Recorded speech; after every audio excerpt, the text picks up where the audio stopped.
We've been talking about my Azure Standard for the last few days, and today I'm going to show you how I have it stored. Hey everybody, it's Amanda, and the last few days I have shown you some Azure Standard things. I showed you how I made a spelt pizza dough, and I showed you what I got in my last pickup order, which is like a month ago, so I'm getting ready to have another pickup here soon, but I finally got around to getting everything cleaned up and put in storage. So I wanted to show you how I stored it. So first thing I'll point to you is if you haven't seen my videos showing you what I actually purchased from Azure, I will link them at the top. There's two videos. One time I got like 200 pounds of flour or something like that. And then the last time I got some buckets and some additional items because my goal is to make Dave's Killer Bread from home. So things came in multiple sizes. I got some like 25-pound bags of flour. I got some 15-pound bags. Actually, I think I just got one 15-pound bag of, I believe salt. And then I got some 5-pound bags and some smaller bags. I don't even remember all the different sizes, but I do remember the size of the buckets. So I got 5-gallon buckets with gamma lids. And I'm going to show you a gamma lid in a minute. 2-gallon buckets with a gamma lid. And then I have some mason jars that I'm going to show you. And that is how I'm storing everything at the moment. So let me just show you my stack of stored items, and we'll talk about how I'm storing them. Okay, so here are my stacks of stored items. So I think the first thing I want to start talking to you about is, and let me move these jars out of the way, these buckets, because the majority of what I purchased were these big 25-pound bags of flour, right? So I purchased these big 5-gallon buckets with a gamma lid, and again, let me move these. And so this is a gamma lid, and you can see that I've already used the flour, so that's why it looks like that. But here's the thing, it twists off, right? You can spin it, it's usually not too hard. Once you get it to where it's off, I gotta lift it straight up so I don't get any flour. I haven't used this flour too much. I don't even know what this one is. I think it's barley. Yep, I'll show you that in a second. So anyway, so this is a 25-pound bag in this one 5-gallon bucket. And my husband drew a heart in it. I forgot he did that. He's so silly. Anyway, so this is my barley flour. Everybody can say something nice to Rick in the comments, and I'll show it to him, and then he'll have a lovely, sweet surprise. But when we poured the 25-pound bag in here, it didn't fit at first. I actually thought I was going to have to put some of it into a 2-gallon bucket because there was actually a lot left over.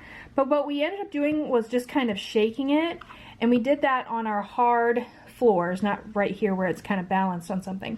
But on the hard floor, we just kind of bumped it up and down and shook it, and it condensed itself after we did that a few times so that we were able to pour the rest in here. So we were able to get it all to fit in this one bucket. Rick drew a little heart, and so that worked out really well for us. So I'm going to put the gamma lid back on, and you can see all you do is push this seal on, and then this part you just spin it, and then you can use it. I'm thinking about getting some scoops for each individual bucket, but for right now I just am using my measuring cups that I would use if I was actually cooking. So then it was the question of how to label it, and this is how I decided to do it. So right here you can see where it says barley flour organic. And basically what I decided to do was I didn't want to write anything permanently on my bucket. So I took some clear shipping tape and I put a layer of clear shipping tape on here. And then I wrote on the clear shipping tape, barley flour organic. And then I put another layer of shipping tape over top of that just to make sure, because the permanent marker even on the shipping tape really wasn't staying. If you see up close, you can see how it was smudging a little bit. So that's just how I decided to do it. Once I put a second layer on, it was fine. So all of these are actually labeled. And I will say too, when I labeled them, this one down here at the bottom is dark rye flour. I have my spelt flour. And down here I have, and you can't quite see it, millet flour. It's gluten-free and organic. Now, okay, the 2-gallon buckets are pretty much done the same way. I have the gamma lids, and just these gamma lids on the 2-gallon are white, but they function in the exact same way. in that they are seal over top of the bucket and then they twist on and off. And by the way, I washed all of this in hot soapy water and then dried it out before I actually used it. And then I also put the labels on them on the front. So you have white quinoa flour, gluten-free, organic. And I made sure I labeled the things that were gluten-free just so, you know, I usually know what's gluten-free, but if someone else wants it, that they know what's gluten-free and what's not.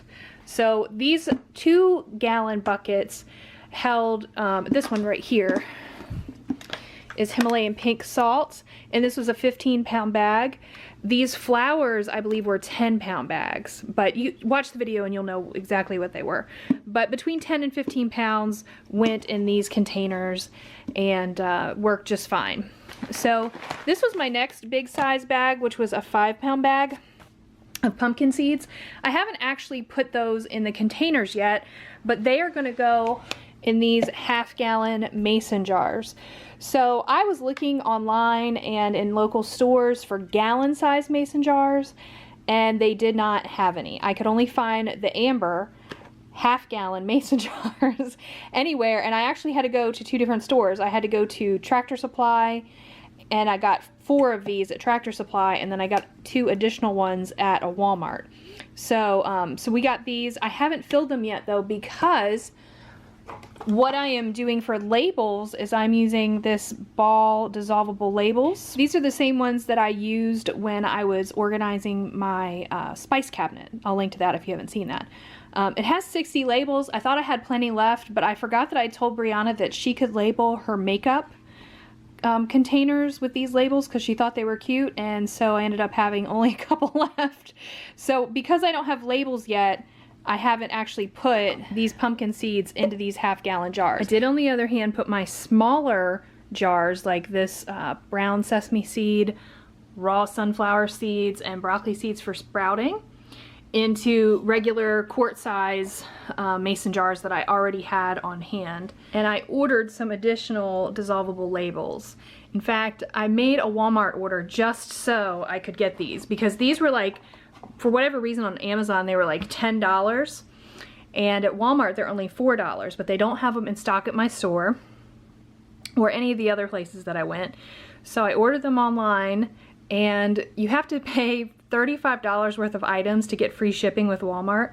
So I was like, okay, what kind of bulk things that do we need that I could get at Walmart? So I ordered cat food, and I ordered some toilet tissue, and so I was like, well, that puts me over my $35, and that stuff we'll use.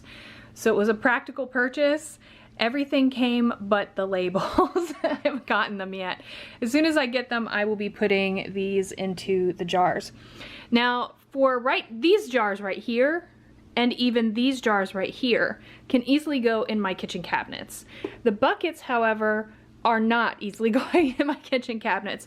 So for right now, they are hanging out in my family room, although they will eventually, it's my goal to have them in my laundry room. However, of course, we are still in the midst of home renovations, so their final destination may change. But for the moment, that is the location that I plan to put them. In the meantime, like I said, family room. But this is how we are storing, you guys have asked, all of these bulk flowers and how they are usable. I really think these gamma lids are amazing. Like, they're super easy to use, and my husband has not had any issue with it. You saw the heart that he put in the barley flour.